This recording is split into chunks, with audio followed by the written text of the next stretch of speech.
AG से लागिल ना धनी तू गोड़ हो, मानिल बात करी हम हाथ जोड़, हम हाथ जोड़ हो।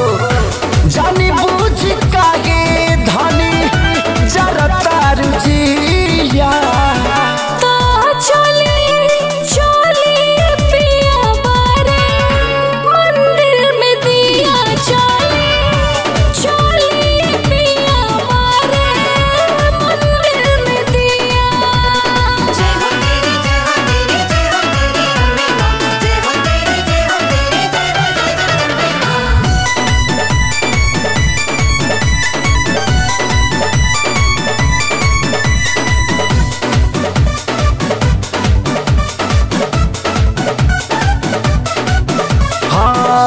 नवदिन नवरा रही है भवानी, आज से तो काहे रानी करेलु कूदा फानी।